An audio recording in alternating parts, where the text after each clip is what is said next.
Տարածված կարծիք կա, թե տղամարդկանց անկողնում հետաքրքիր է միայն իրենց հաճույքը, տղամարդիկ էգոիստ են եւ այլն, նման ձևակերպումները հաճախ են հնչում, բայց հետազոտությունները պարզել են, որ տղամարդկանց անկողնում նաեւ չափազանց հետաքրքիր է կնոջ բավարարվելը, օրգազմ ապրելը, չէ՞ որ տղամարդը դրանով իրեն ավելի լիարժեք է զգում, եւ կնոջ արձագանքը անկողնում տղամարդուն դարձնում է ել ավելի կատարյալ։ Մեր գիշերային զրույցներում մենք խոսում ենք այն ամենի մասին, ինչի մասին դուք հաճախ լռում եք։ Բարի ուշ գիշեր։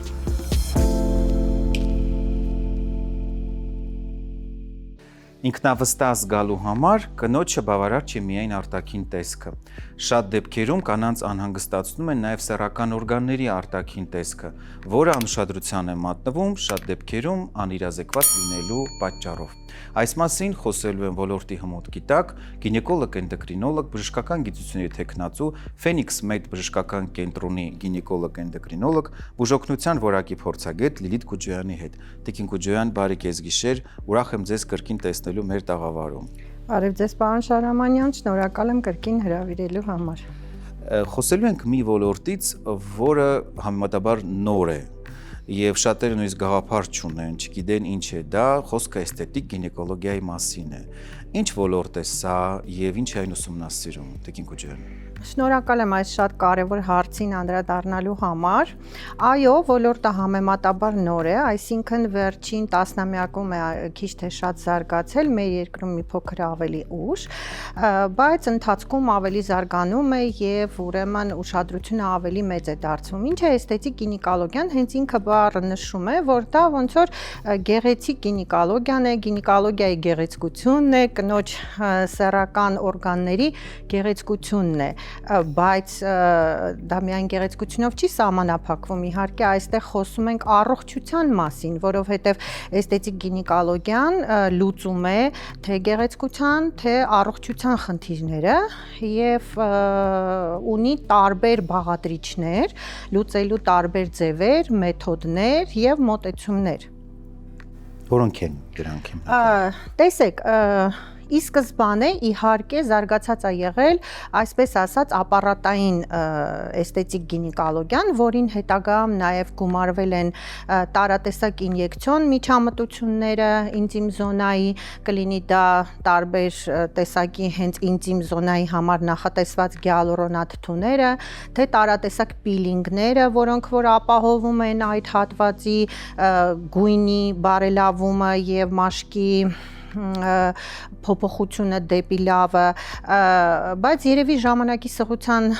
պատճառով ես շատ երկար չեմ անդրադառնա ամեն մեկին, փորձեմ, ավելի շատ նկարագրենք կարճ, որպեսզի մեզ լսողները պատկերացում ունենան, Եթե խոսում ենք օրինակ ապարատային գինեկոլոգիայի մասին, որը ավելի քիչ թե շատ զարգացել է այս 10 տարիների ընթացքում եւ Հայաստանի Հանրապետությունում վերջին, կարելի է ասել 6-7 տարիների ընթացքում, ապա այսպես ասած լազերային ուրեմն ապարատային գինեկոլոգիայի մասին է խոսքը։ Կան իհարկե տարբեր լազերային ապարատներ, որոնք որ անում են այդ գործառույթը, որի մասին հիմա կասեմ, բայց երևի թե աշխարհում ամենատարածված, ոնց որ արդյունավետը եւ հակացուցումներ գրեթե չունեցողը դա դեկայի մոնալիզա թաչն է, որը որ ոնց որ թարգմանվում է Մոնալիզայի հպում, այսինքն ինքը շատ այսպես նուրբ միջամտություն է, ոչ վիրահատական միջամտություն է, որը կատարում է բավականին շատ գործառույթներ եւ լուծում է կնոջ մոտ շատ խնդիրներ, Օրինակ, երբ որ մենք գինեկոլոգիական զննության ժամանակ տեսնում ենք շատ է լինում, ասենք կանայք գանգատվում են օրինակի համար, սեռական հարաբերության ժամանակ տհաճ զգացողությունից կլինի դա ցավ, կլինի տարբեր տեսակի անհանգստություններ, իրենք էլ չեն կարողանում հասկանալ, թե պատճառը ինչից է, կամ օրինակ մենք զննության ժամանակ նկատում ենք, որ միզուկի, այսպես ասած, լայնացում ունենք, հարցնում ենք, ասում ենք, կարողանում ես մեզը պահել, դե արդեն դա ոնց որ ասած, դա ամոթ թեմաներից է, չէ՞, մեր կանանց համար, այո, որոնց մասին չենք խոսում եւ մենք գինեկոլոգներս պետք է նրբանկատ լինենք եւ զննության ժամանակ անպայման հարցնենք, նկատելով դա, թե մեզը կարողանում ես պահել, օրինակ փռշտալուց, հազալուց, երբեմն նույնիսկ քայլելուց, հա, իհարկե այդտեղ տարանջատել նաեւ բացառել ուրոլոգիական խնդիրները եւ անմիզապահության վիրահատական ձևերը բացառելով, սա վերագրել էսթետիկ գինեկոլոգիայի բացին։ Բացի դրանից շատ ենք ունենում դեպքեր, երբ որ հետծննդաբերական շրջանում, հատկապես եթե կինը ծննդաբերում է խոշոր պտղով, ապա ունենում ենք ոչ միայն իջեցումներ հեշտոցի վերին եւ ստորին պատերի, որը որ իր հերթին տալիս է թե մեզի չպահելու իրավիճակը, թե նույնիսկ կղման ակտի հետ կապված խնդիրներ, բացի դա էլ տալիս է այսպես կոչված լայն հեշտոց կարգավիճակը, հա, որը որ դուք որպես մասնագետ գիտեք, որ տղամարդու համար առաջացնում է բավականին խնդիրներ եւ ընդհանուր սեռական ակտի հետ կապված լինում է, այսպես ասած, տհաճ ուրեմն իրավիճակ եւ դիսկոմֆորտ, այսինքն թե կնոջ մոտ զգացողականն է իջնում, թե տղամարդու մոտ։ Բացի դա, այն բոլոր իրավիճակները, որոնք կապված են էսթետիկ գինեկոլոգիայի բացերի հետ, նաև հանգեցնում են սեռական զգացողության նվազմանը կնոջ մոտ, հեշտոցի պատերի չորությանը եւ էլի սեռական հարաբերության ժամանակ տհաճ զգացողություններին, հա, այս բոլորը կանայք հիմնականում մեզ չեն ասում, մենք զննության ժամանակ դա այո, դա բացահայտում ենք։ Տիկին Կուջյան, փորձենք հիմնական նշենք այն գանգատները առավել հաճախ հանդիպող, որոնցով կանայք դիմում են։ Դրանք ավելի շատ ֆունկցիոնալ բնույթ են կրում, թե էսթետիկական նկատառումներից ելնելով։ Տեսեք, դե գինեկոլոգներից հիմնականում իհարկե էսթետիկական գինեկոլոգիայի գանգատներով չեն դիմում, հիմնականում դիմում են ընդհանուր գինեկոլոգիական գանգատներով։ Ուղղակի մենք զննության ժամանակ, երբ որ արդեն խաչաձև հարցադրումներ ենք անում կամ զննության ժամանակ տեսնում ենք վերը նշած բոլոր ուրեմն խնդիրները սեռական զոնայի հետ կապված, արդեն հարցադրումներ տալով ի հայտ ենք բերում խնդիրները, որոնք որ տեսանելի են, իրենց էլ իհարկե ցույց ենք տալիս, որ ինտիմ զոնայի հատվածում կա թե էսթետիկ խնդիրներ, թե առողջական խնդիրներ, որ կինը պատկերացում ունենա, որ դրանք նույնպես լուծման կարիք ունեն, որովհետև առնվազն նվազեցնում են բավարար ապրելակերպը, այսինքն եթե կինը իրեն ինքնաբավարարված չի զգում այդ զոնայից, պարզ է, որ դրանից եւ տրամադրություն է փոխվում եւ ինքնավստահություն է փոխվում, ճիշտ է, այդ զոնան ի տարբերություն դեմքին չի երևում, բայց այնուամենայնիվ ազդում է կնոջ ինքնազգացողության եւ ինքնագնահատականի վրա։ Տիկին Կուջյան, կան կոնկրետ ցուցումներ նման միջամտության դիմելու։ Այո, իհարկե կան, եւ այդ ցուցումները միանշանակ ուրեմն անմիզապահությունն է, բացառած վիրահատական դեպքերը, հեշտոցի պատերի իջեցումն է, իդեպ էստեղ ասեմ, որ իջեցման ուրեմն աստիճանն է շատ կարեւոր, հա, կոնկրետ ապարատային լազերային միջամտությունը, մասնավորապես Մոնալիզա Թաչով, ինքը շատ արդյունավետ է առաջի աստիճանի իջեցման ժամանակ, երբեմն երկրորդ աստիճանի այդտեղ անհատական է կնոջ, ասենք, որոշակի գործոնների, քաշի եւ այլնի համադրության հետ մեկտեղ։ Երրորդ աստիճանի դեպքում մենք չենք կարող դա ցուցել, դա կարող է ենթադրենք կինը ընտրել, ասել ես ոչ մի դեպքում վիրահատության չեմ ուզում գնալ, դուք ինձ միջամտություն արեք, ինչքան կօգնի, բայց մենք չենք ցուցում, հա, դա։ Հաջորդը այդ լայն հեշտոցի ժամանակ, որը որ ապահովում է հեշտոցի նեղացում, իհարկե երևի մենք խոսենք, չէ, ինչ միջոցներով, եւ ուրեմն նաեւ չոր հեշտոցի ժամանակ սեռական ակտի հետ կապված բոլոր դիսկոմֆորտների ժամանակ, այս բոլոր դեպքերում, ինչպես նաև արտաքին սեռական օրգանների մաշկի փոփոխությունը, դա կլինի պայմանավորված զուտ մաշկի գույնի փոփոխությամբ, որը որ իր հերթին բխում է տարբեր տեսակի հորմոնալ խնդիրներից եւ ուրեմն գումարած դրան էլ նաև այսպես կոչված ներկայումս արդեն համարվող նախաքաղցկեղային մաշկային հիվանդությունները կրաուրոզ լեյկոպլագիաների որոշ ուրեմն դրսևորումների ժամանակ։ Եթե թույլ տաք այստեղ մի լրացում անեմ մեր լսողների համար, հա, որ երբ որ խոսեցի արտաքին սեռական օրգանների մաշկի վիճակի մասին, իհարկե այստեղ միջամտությունը թույլատրելի է էսթետիկ գինեկոլոգիայի միջամտությունները թույլատրելի են միայն բացառելով մնացած բոլոր խնդիրները, նախաքաղցկեղային բոլոր խնդիրները եւ բոլոր այն խնդիրները, որոնք ենթակա են օրինակ օնկոլոգիական կամ մաշկաբանական բաժանմունքներում բուժելուն, հա, սրան հավելելով նաեւ ասեմ, որ այստեղ էլ փաստորեն շատ կարեւոր է թե մասնագետի հմտությունները եւ բավարար գիտելիքները, թե չէ երբեմն մնացած այլ բնակավարում էլ թե թվում է թե դե ապարատային միջամտություն է, ինչ է, որ, բայց հա իրականում պահանջում է թե հմտություն, թե գիտելիքներ, թե ճիշտ կողմնորոշում ցուցումների եւ հակացուցումների մասով, որպեսզի ստանաս ճիշտ արդյունք եւ գոհ պացիենտ։ Եվ չվնասես միանշանակ։ Տիկին Գուջյան, կնոջ կյանքում մի կարևոր ժամանակահատված կա, որը կոչվում է դաշտանադադար։ Եվ մոտեցումները շատ հակասական են, շատ տարբեր են, մենք դրա մասին խոսել ենք մեր թողարկումներից մեկի ժամանակ։ Այս մեթոդի կիրառումը դաշտանադադարի ժամանակ հատկապես հեշտոցի չորության, սեռական հարաբերության ժամանակ նկատվող դիսկոմֆորտի պարագայում ցուցված է, թե ոչ, եթե այո, կխնդրեի պատմեք դրա մասին։ Շնորհակալ եմ հարցի համար։ Դաշտանադադարի կանայք, այսպես ասած, էլեգանտ տարիքի կանայք, իրանք իհարկե առավել ուշադրության են արժանի, ինչու, որովհետև բոլոր այն խնդիրները, որոնց մասին մենք խոսեցինք, բացի յուրաքանչյուրը իր անհատական պատճառագիտական գործոններից,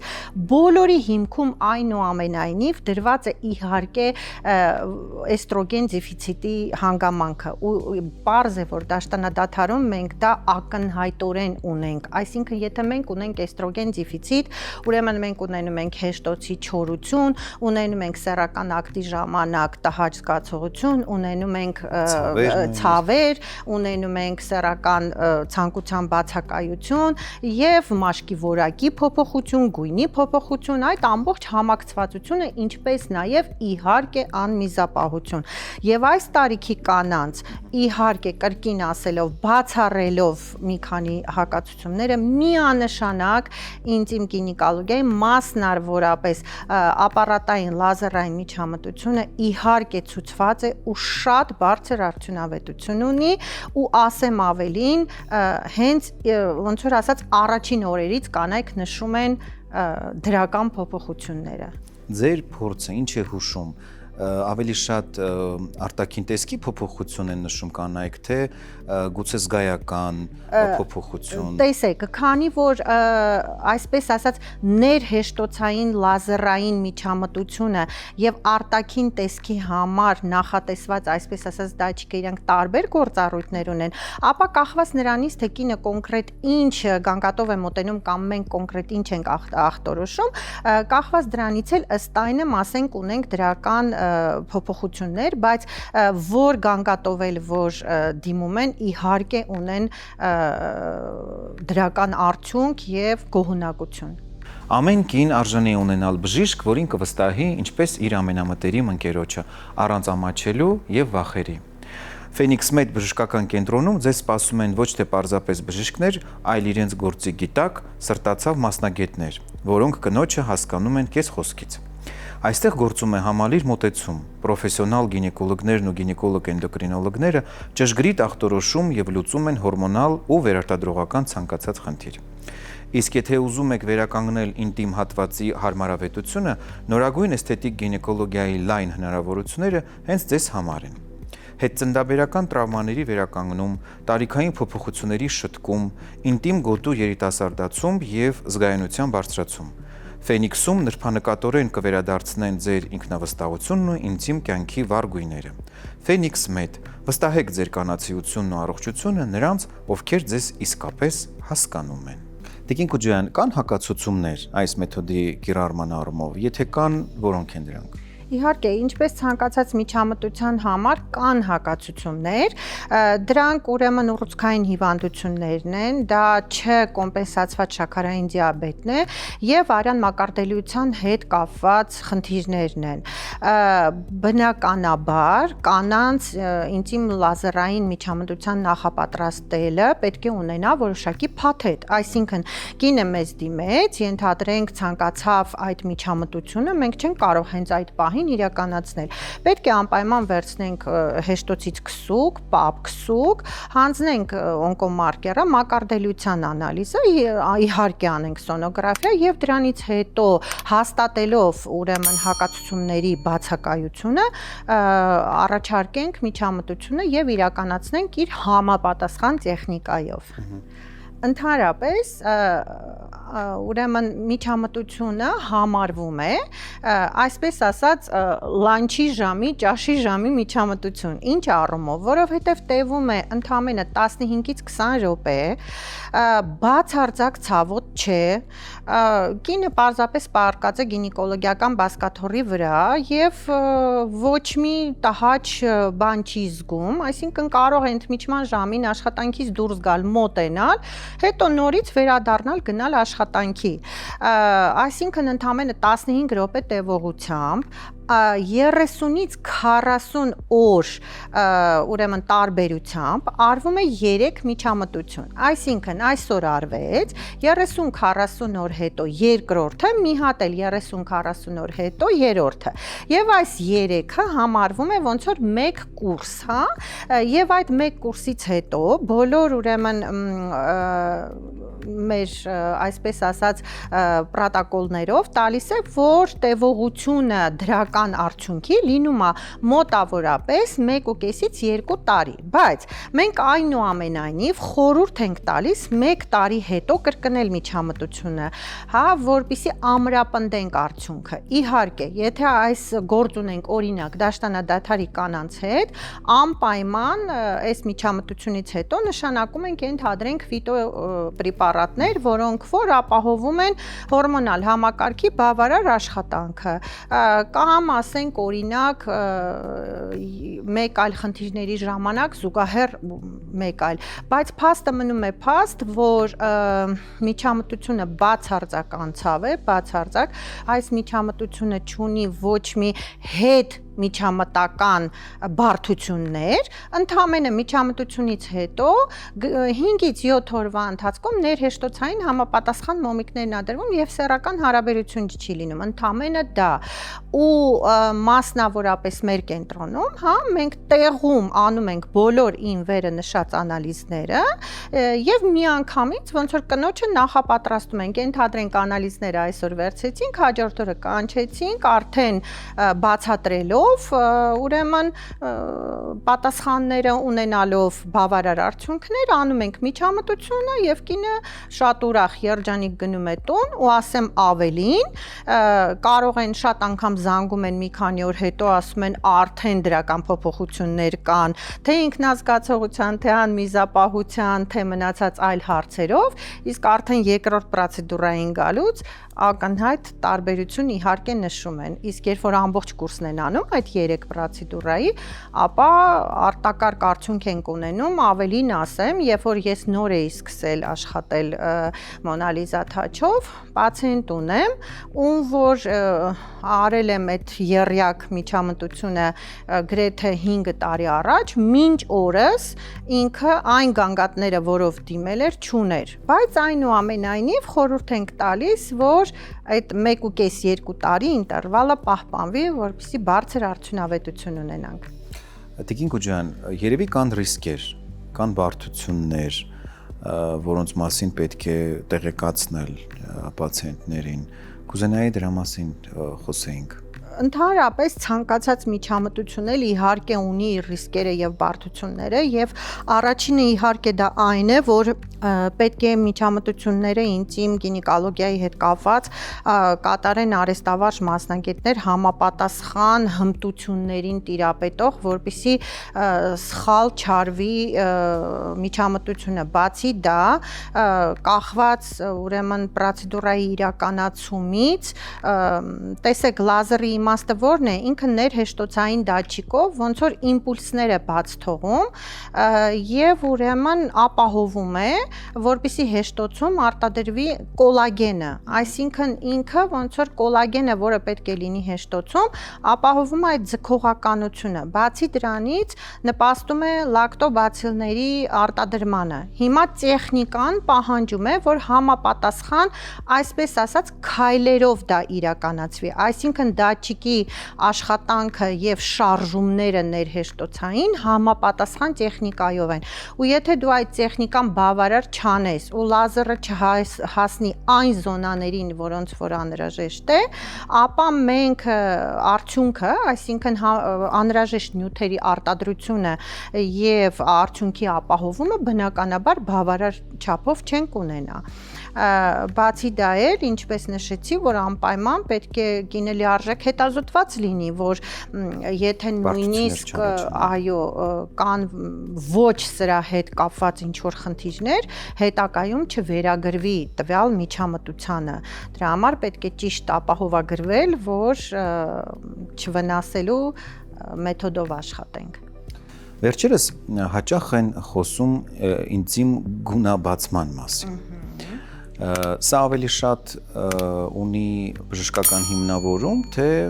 էսթետիկ հաճույք ստանալու տարբերակներից մեկն է։ Տեսեք, գունաբացում ասելով իրականացնում են նաև այն դեպքերում, երբ որ կինը նշում է ինտիմ զոնայի, ուրեմն մաշկի մքացում, ես մաշկ եմ տեսել, որ ընդհանուր միջև համարյա շատ մուգ շագանակագույն միջև սևին խփող այդպես փոխված է եղել գույնը, եւ դա կարող է պայմանավորված լինել թե կորտիզոլի բարձր մակարդակով, թե էստրոգենների ցածր մակարդակով, թե տարբեր այլ հորմոնալ խնդիրներով, հա, եւ գումարած դրան իհարկե տարբեր մաշկային խնդիրներով եւ այլնով։ Այստեղ արդեն, տեսեք, եթե նման մաշկը չբուժվի, ենթադրենք էսթետիկ հատվածը թողեցինք, հա, բայց նման մաշկերը սովորաբար իրանք ունենում են նաև կնճռոտվելու, փոփոխվելու, ծալքեր առաջանալու հատկություն, հա, ու եթե չորությունը, այդ փոփոխությունը շարունակվի, այդտեղ վերքային մակերես է լինում, այսինքն անկախ ինտիմ կյանքից, ինտիմ զոնայի գեղեցկությունից, հա, ստեղ արդեն առաջանում է վերքային մակերեսներ եւ արտադրություն իր բոլոր տհաճ երևույթներով, հա, դրսևորումներով։ Ուստի եւ այդ ձեր ասած գունաբացումը ինքը իհարկե ոչ միայն էսթետիկ առումով պետք է իրականացվի, այլ նաեւ բուժական իմաստով անհրաժեշտ ուրեմն մոտեցում է։ Տիկին Կուջյան, կուզենայի խոսել այն դեպքերի մասին, երբ կինը ունի հորմոնային խանգարումներ, սեռական գանգատներ եւ ստանում է համալիր բուժում։ Այդ համալիր բուժման մեջ տեղ ունի այս մեթոդը, թե ոչ։ Իհարկե միանշանակ, ընդհանրապես գիտեմ, որ դուք եք կողմնակից համալիր բուժմանը, որովհետև համալիր բուժումով մենք ստանում ենք ավելի բարձր արդյունավետություն եւ թիմային աշխատանք։ Այո, եւ թիմային աշխատանք, եւ հատկապես եթե մասնագետը եւ տիրապետում է տեխնիկային եւ բուժմանը եւ կարող է բժշկական կենտրոնում իրականացնել այդ ամենը, իհարկե պետք է դա անել, որպեսզի ավելի բարձր արդյունավետություն ունենաս։ Ու միանշանակ բոլոր ինտիմ գինեկոլոգիային վերաբերյալ միջամտությունները թե ապարատային, թե ներերակային, թե մնացյալը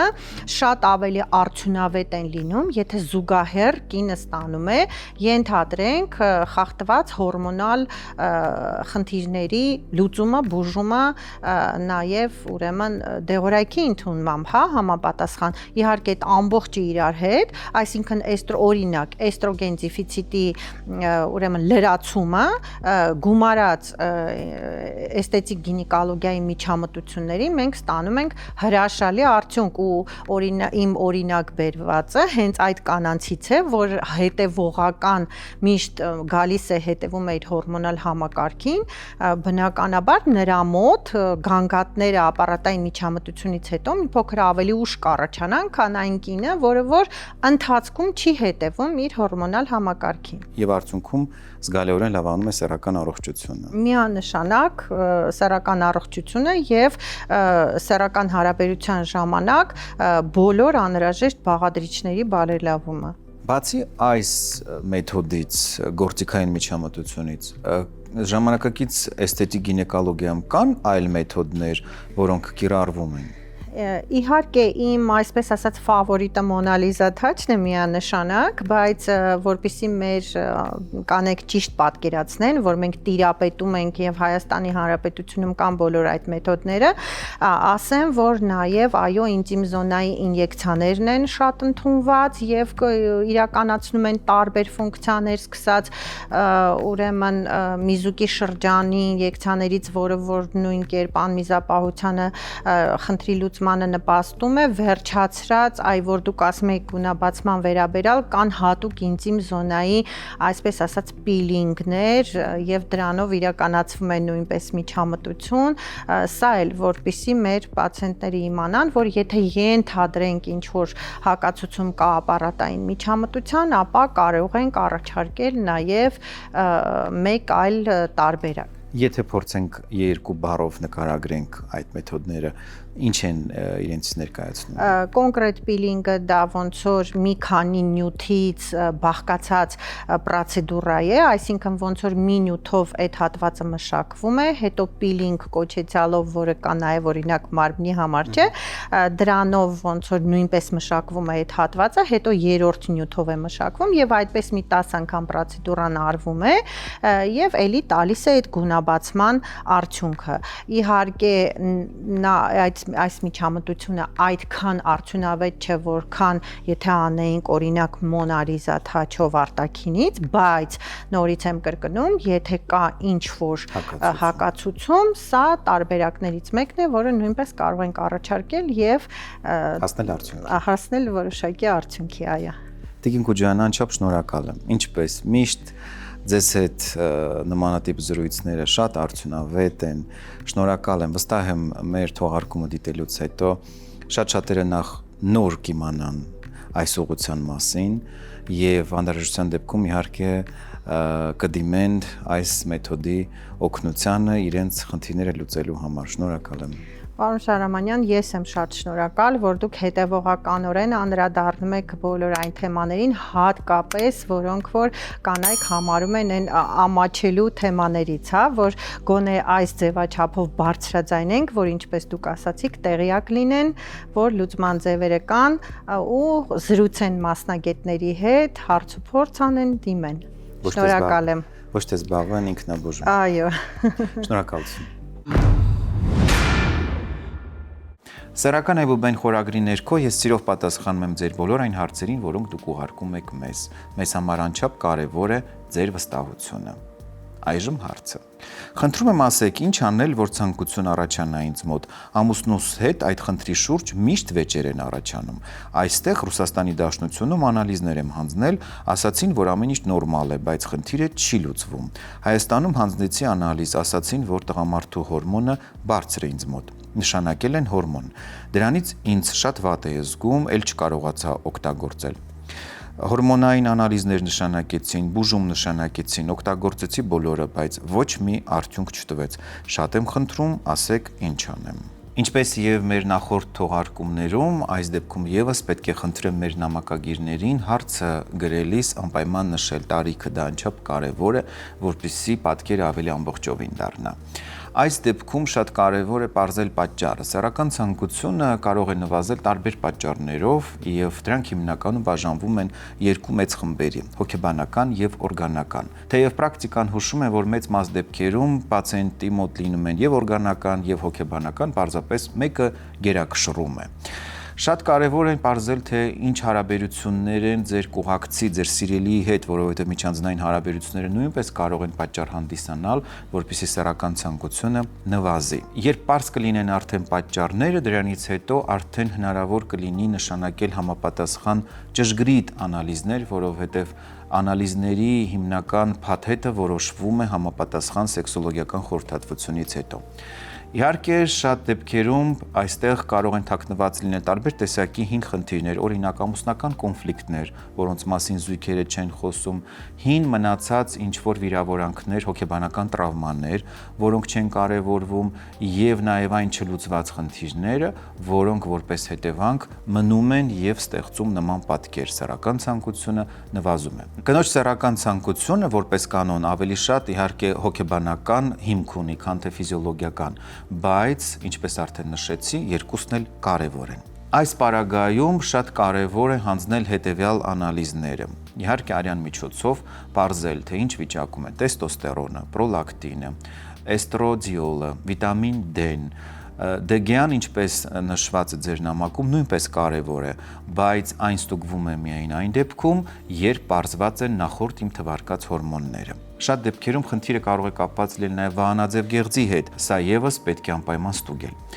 Ախտորոշիչ փուլը անցնելուց հետո արդեն հնարավոր է լինում պարզել պատկերը, դնել վերջնական ախտորոշում եւ անցնել բուժման։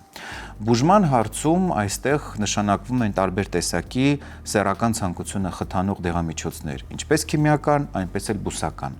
Թե որ դեղամիջոցը կամ որ դեղամիջոցները կընդգրկվեն բուժման կուրսի մեջ, դա կորոշի արդեն բժիշկը ելնելով անալիզների արդյունքներից։ Ուզում եմ անպայման ընդգծել, որ լիարժեք պատասխան տալու եւ ձեզ խորհուրդներ տալու համար ինձ պետք են ամբողջական հետազոտությունները, որպեսզի պատկերը լինի ճիշտ։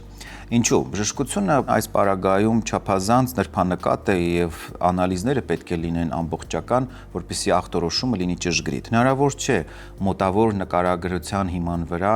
փորձել տալ սպառիչ պատասխան առավել եւս եթե խոսքը սեռական ցանկության նվազման մասին է։ Դրա համար այս պարագայում առաջինը ձեզ պետք է սեքսոլոգիական խորհրդատվություն, որպեսզի բժիշկը հնարավորություն ունենա պատկերացում կազմել ամբողջությամբ։ Դրանից հետո արդեն կնշանակի ձեզ անալիզների հիման վրա կունենանք ամբողջական պատկեր, կդնենք արդեն ախտորոշում եւ դրա հիման վրա արդեն հնարավոր կլինի նշանակել ամբողջական բուժման կուրս։ Սեռական ցանկության նվազման հարցում շատ դեպքերում մեծ դերակատարում ունի սնունդը, կենսակերպը, ավելորդ քաշը, որը ժամանակի ընթացքում բերում է տեստոստերոնի նվազման եւ ցանկությունը սկսում է ել ավելի տուժել։ Եվ ցանկության կարգավորման հարցում իհարկե անչափ կարևոր է կարգավորել քնի ռեժիմը, կարգի բերել սնունդը եւ իհարկե բուժման մեջ ընդգրկել հավելյալ բուսական խթանիչներ, որոնք ժամանակի ընթացքում կկարգավորեն սեռական ցանկությունը։ Այս հարցում կարող է օգտակար լինել նաև մեր հաղորդման գործընկեր Սավիտա Հերբսը իր ստևիկ բուսական հավելումով։ Վստահ եմ շատերդ եք լսել մեղրախոտի օգտակար հատկությունների մասին։ Մեր հաղորդման գործընկեր Սավիտա Հերբսը նոր շունչ է տվել այս կարևոր բույսի կիրառությանը, ստեղծելով ստևիկ բնական հավելումը։ Ստևիայի տերևների հզոր ուժը մեկ պատիճում, այն կարգավորում է արյան շաքարն ու խոլեստերինը, պայքարում է ավելորդ քաշի դեմ եւ հանգստացնում աղեստամոքսային տրակտի բորբոքումները։ Քաղցրակերների համար հատուկ շեշտեմ, որ ստևիկը նվազեցնում է քաղցրի պահանջն ու դրանով իսկ օգնում չկուտակել ավելորդ կալորիաներ։ Պարզապես խմեք մեկ պատիճ օրական 3 անգամ սնունդ ընդունելիս։ Կարևոր է իմանալ, հակացուցված է ցածր զարկերակային ճնշում ունեցողներին, մինչև 18 տարեկաններին, հղիության եւ կրծքով կերակրման ժամանակ, ինչպես նաեւ ալերգիաների դեպքում։ Ստևիկը դեղատնից բաց է թողնվում առանց դեղատոմսի, բայց հիշեք, լավագույն եւ կայուն արդյունքի հասնելու համար ճիշտ կլինի նախապես խորհրդակցել բժշկի հետ։ Ստևիկ, ուժ, որը գալիս է բնությունից։ Իսկ այժմ երկրորդ հարցը։ Բարև ձեզ, ես 40 տարեկան տղա եմ։ Վերջերս նկատել եմ, որ առավոտյան արտանալիս էրեկցիաս ոչ միշտ է ուժեղ լինում։ Օր է լինում նորմալ է, օր է լինում թույլ, մի օր է լինում է, որ ընդհանրապես չի լինում։ Ասեք, խնդրում եմ, ինչ հետազոտություն անցնեմ կամ անալիզներ հանձնեմ, որ իմանամ մոտս խնդիր կա, թե ոչ։ Էրեկցիայի խանգարումը կամ ինչպես հաճախ ժողովուրդն է ասում պոտենցիայի բացակայությունը, իմպոտենցիան ունի մի շարք պատճառներ։ Դրանք մենք բաժանում ենք երկու մեծ խմբերի՝ հոգեբանական եւ օրգանական, որpիսի ես կարողանամ պատասխանել թե ինչ հետազոտություններ պետք է անցնել, կարճ նշեմ հիմնական պատճառները, որից էլ կբխեն արդեն հետազոտությունները։ Հոգեբանական պատճառներն են ստրեսը, տագնապը, լարվածությունը, անհանգստությունը, միջանձնային խնդիրները, խոսքը իհարկե խնդիրներն են զուգընկերուհու հետ, կոնֆլիկտները չլուծված եւ այլն։ Օրգանական պատճառներն են բորբոքումները, սեռավարակները, հորմոնալ տարբեր տեսակի խնդիրները, ճարպակալումը, շաքարային դիաբետը, ողնաշարի հետ կապված խնդիրները, նյարդաբանական խնդիրները եւ այլն։ Առանձին տեղ է զբաղեցնում իհարկե նստակյաց կենսակերպը, որի մասին մենք նույնպես խոսել ենք եւ մնացած այլ վնասակար գործոնները, ծխելը, ալկոհոլի չարաշահումը եւ այլն։ Առանձնատուկ ուզում եմ նշել դարի խնդիրներից, հատկապես քնի խանգարումը, հեռախոսի մեջ երկար ժամանակ մնալը, սխալ սննդակարգը, սրանք նույնպես իհարկե ժամանակի ընթացքում բերում են պոտենցիայի խանգարմանը։ Թե իմ նշած գործոններից որը կամ որոնք կարող են տեղ գտնել եւ բերել պոտենցիայի խանգարմանը, պարզ կլինի սեքսոլոգիական խորհրդատվությունից հետո։ Դրանից հետո արդեն բժիշկը հնարավորություն կունենա նշանակել անհրաժեշտ հետազոտություններ։ Որպես կանոն, հետազոտությունները հետևյալն են։ Առաջին հերթին պետք է անցնել արյան անալիզ, պարզելու սեռական հորմոնների վիճակը։ Տեստոստերոն, պրոլակտին, էստրադիոլ, վիտամին D, սրանք այն հիմնական անալիզներն են, որոնք իհարկե պետք են։ Չի խանգարի նաև պարզել օրինակ խոլեստերինի մակարդակը, ստուգել շաքարը, վահանաձև գեղձի վիճակը եւ այլն։ Դրանից ցած իհարկե պետք է ստուգել միզասեռական համակարգի վիճակը պարզելու բորբոքային գործընթաց կա թե ոչ։ Այս դեպքում հանձնում են քսուկներ, մեզի անալիզ, ինչու՞ չէ սերմի քննություն եւ դրան գումարվում է նաեւ լաբորատոր հետազոտությունը, գոնե սոնոգրաֆիա, պարզելու միզասեռական օրգանների վիճակը։ Այս հետազոտությունները անցնելուց հետո արդեն հնարավոր է լինում հստակ պարզել պատճառը կամ պատճառները, դնել վերջնական ախտորոշում եւ անցնել բուժման։ Բուժման ժամանակ որպես կանոն օգտագործվում են ինչպես քիմիական ծագման, այնպես էլ բուսական ծագման դեղամիջոցներ։ Թե բուժման մեջ կոնկրետ ինչ դեղամիջոցներ կընդգրկվեն, դա կորոշի արդեն բժիշկը ելնելով անալիզների տվյալներից։ Իհարկե նաև նշանակվում են վիտամիններ, տարբեր տեսակի միներալներ եւ այլն։ Տղամարդու սեռական առողջությունը կարգավորելու հարցում օգնության կարող է հասնել նաև մեր հաղորդման գործընկեր Հայսամ ընկերությունը իր Տադաֆորտ եւ Դապոքսեցին դեղամիջոցներով։ Տադաֆորտը նախատեսված է պոտենցիայի բուժման համար, իսկ Դապոքսեցինը վաղաժամ սերմնաժայթքման բուժման համար։ Տադաֆորտը ունի երկու դոզավորում՝ 5 եւ 20։ 5-ը նախատեսված է ամենօրյա օգտագործման համար, իսկ 20-ը պլանավորված սեռական հարաբերությունից առաջ։ Ի տարբերություն նախորդ սերնդի սեռախթանիչների, Տադաֆորտը ունի մի կարևոր առանձնահատկություն՝ արագ է ազդում, ինչը նշում են նաև հենց պացիենտները բուժման սկզբնական ժամանակահատվածում։ Դեղամիջոցը ունի հակացուցումներ, որոնց մասին բուժող բժիշկը պարտադիր պետք է տեղեկացնի պացիենտին։ Մյուս դեղամիջոցը դապոքսետինն է, որը նույնպես ունի երկու դոզավորում՝ 30 եւ 60։ Թե որ դոզավորումը կընտրի բժիշկը, կախված է խնդրի վաղեմությունից եւ բարդության աստիճանից։ Երկու դեղերի միաժամանակյա օգտագործման դեպքում տղամարդու սեռական առողջությունը շատ արագ կվերականգնվի։ Ավարտին մոտեցավ հերթական գիշերային զրույցները։ Դիտեք մեզ ATV եթերում, իսկ համացանցում դա կարող եք անել ցանկացած պահի։ Շնորհակալություն մեզ դիտելու, մեկնաբանություններ անելու եւ տարածելու համար։ Մեզ համար անչափ կարեւոր է ձեր վստահությունը։ Մեր գիշերային զրույցներում մենք խոսում ենք այն ամենի մասին, ինչի մասին դուք ուզում եք լսել։